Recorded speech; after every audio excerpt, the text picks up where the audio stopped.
Hi, welcome to the webinar, Finding Your Confident Self. My name is Cheryl Castle. I'm a youth outreach worker with Central Health. I'd like to start off by asking you, how would you rate your level of self-confidence? Feeling confident about yourself might seem unreachable.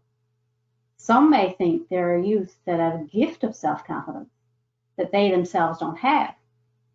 The truth is, there are lots of things that you can do to gain self-confidence. A big part of our self-confidence is how we feel about ourselves and our self-esteem. This webinar will provide you with some tips to help you improve your self-esteem and find your confident self. In this webinar, we'll touch on self-esteem, boosters versus busters, boosters that work for you, and available supports. So let's talk basics. What exactly is self-esteem? You've probably heard this term many times, but to make sure we're all on the same page, let's reflect on a brief definition. Self-esteem has to do with how you really feel about yourself, your worth as a person, and your overall ability to meet life's challenges. How confident you are in your own abilities in the different areas of your life, from school to fun things you like to do outside of school or work. How you see yourself in your community, society, and with those around you. The thing about self-esteem, though, is that it can fluctuate. Some days we feel more confident than others. This is normal. However, reaching for high self-esteem will help us maintain our optimal mental well-being. So what does high self-esteem look like? Let's compare high self-esteem and low self-esteem. When we have high self-esteem, we realize the type of person we are, and we're comfortable with that.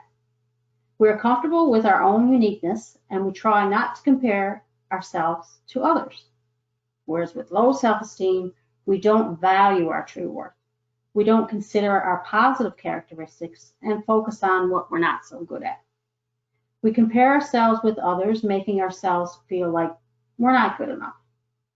With high self-esteem, we have confidence that we can achieve our full potential, or in other words, you can work on being the best you can be.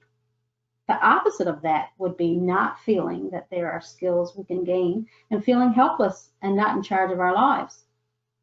Sometimes people think that if we have high self-esteem, it means perfection.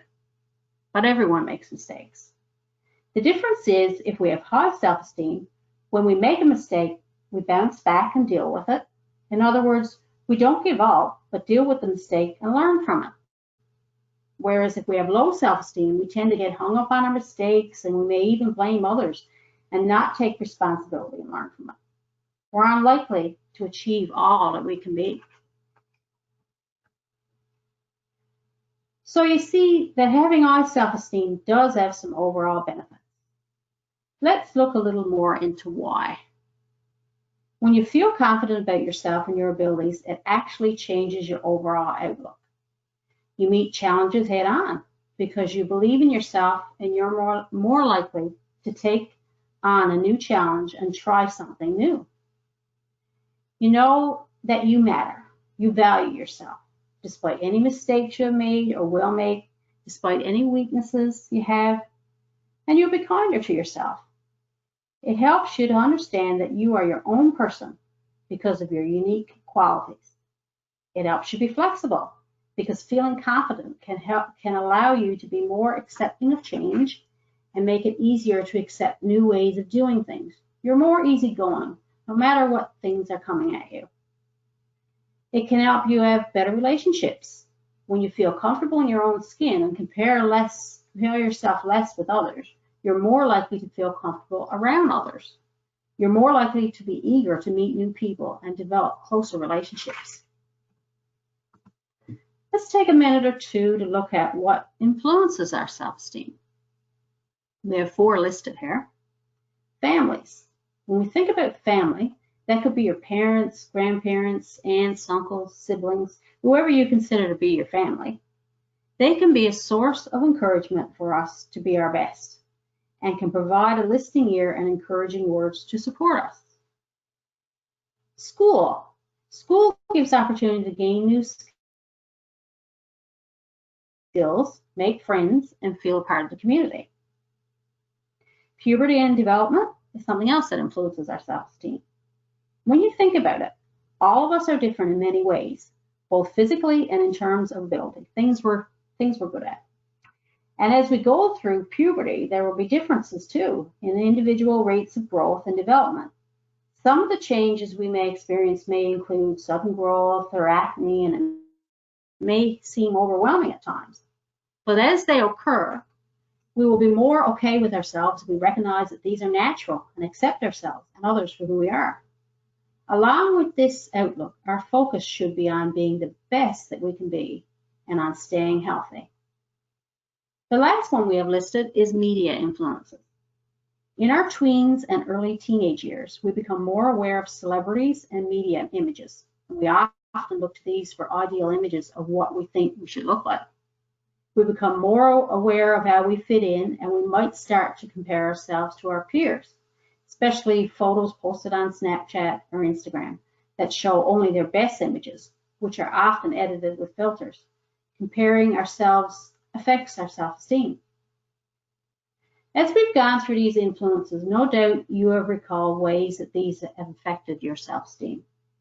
Some may have boosted your self-esteem, and others may have just dragged you down.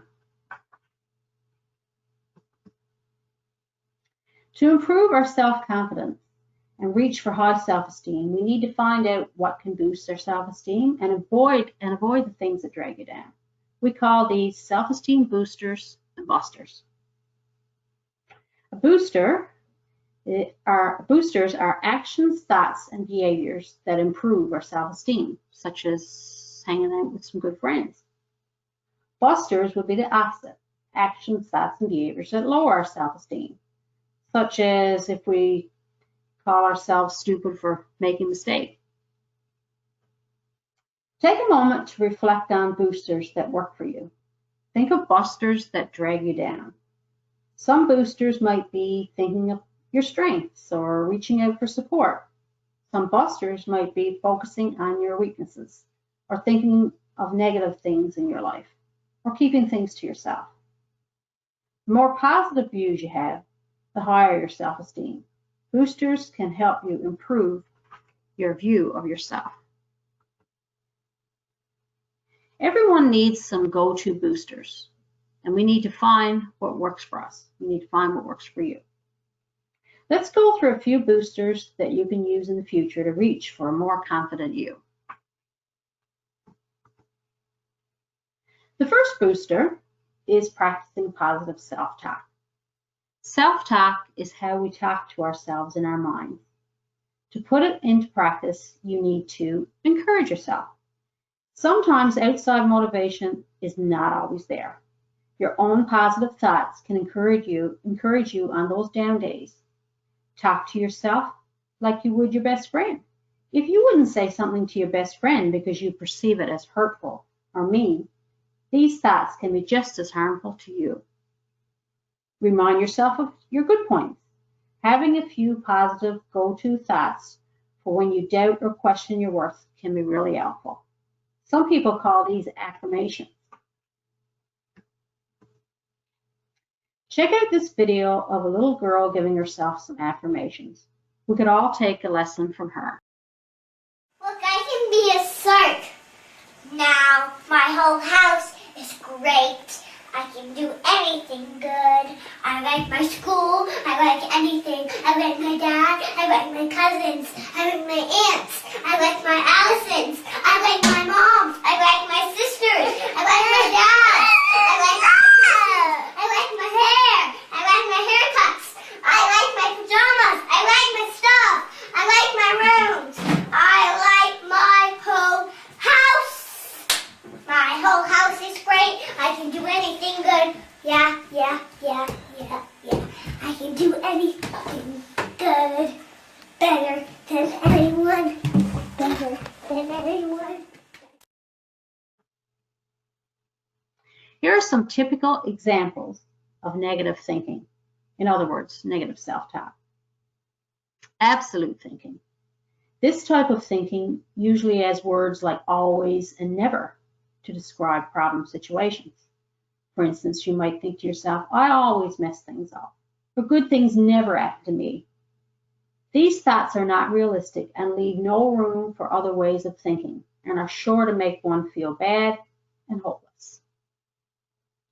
Exaggerated thinking. This type of thinking makes things worse than they really are. You might think to yourself, this is the worst day of my life. I'm going to fail my exam. When you think about it, these thoughts can make one feel that the whole world is against you and can really bring you down. Negative labeling.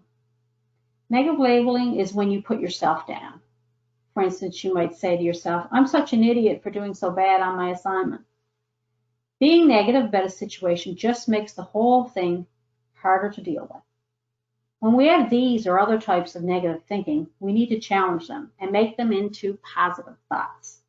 Let's see if we can give it a try. Here are some negative statements that are often used. I totally blew it. I can't do it. I'm no good at this. What we need to try to do is look at a negative situation in a more positive, realistic way and change our self-talk to more positive talk. So instead of saying, I totally blew it, you can change it around and say, I can do better next time. Instead of saying, I can't do it, you could say, I don't need to be perfect, I just need to try my best. Or if you've got a thought in your mind, I'm no good at this, you try to change that around and say, I'm just a beginner at this, and things seem harder when you're learning. It can be challenging, but with practice over time, it can be done. Remember, with practice, we can accomplish little goals, which translate to greater confidence in the long run. The next self-esteem booster is taking up hobbies. By having a hobby, you can gain skills that you can be proud of. You'll also have fun and may even meet new friends with the same interests. Along with hobbies, there may also be ways to volunteer in the community. There may be groups or organizations that are looking for volunteers. This can build your confidence in your abilities and leaving you feeling good by helping others. The next one, which we probably wouldn't think of as being a self-esteem booster, is exercise. Exercise has been proven to increase feelings of well-being. Our physical health and mental health are connected. Exercise releases feel-good hormones called endorphins and lowers stress. It relaxes the muscles and relieves tension in the body. Since the body and mind are so closely linked, when your body feels better, so too will your mind. Everyone should choose exercise that they enjoy. For some, this may be sports. For others, it may be bike riding. The Canadian Physical Activity Guidelines for teens is an hour a day of moderate to vigorous exercise. So that's what we should aim for. The next one, focusing on your strengths and accomplishments, is something that will improve your view of you. Recognizing your strengths helps you feel confident. Recalling accomplishments helps you feel proud. This is something that you need to be intentional about. It's so easy to think about things we're not so great at. Take some time to think about your strong points. You may be good at working with kids or technically savvy and are always helping family with their technology. Also, recall your past accomplishments. You may have learned to play an instrument, or maybe you volunteered at your local youth center. Take pride in yourself. Think of the positives in your life. That's the next self-esteem booster. Look at the positives in your life. Looking at positives in your life can be very uplifting. Here are some suggestions. Things that have gone well for you. Things that you are looking forward to. This could be something you're looking forward to on the weekend, or it could be a bigger event. People you are grateful for, from your grandma to your best friend. Things that you appreciate, even if it's the littlest things. Many people have found taking time to record things such as these in a journal is very beneficial. Actually putting pen to paper or making entries in an online journal is a tangible way to remind yourself of the positives, and you can look back at entries later to remind yourself again. Being kind to yourself is not something we always think about in the busyness of life, but doing so can be a way to improve the way you feel. Do things to treat yourself and relax, even in the simplest ways. You could take a warm bath, watch a funny movie, go for a walk in nature. Also, every day, take care of yourself. Be sure to eat well, sleep enough, and exercise regularly. The last one we want to look at is reminding yourself of your support network. You don't have to handle things alone.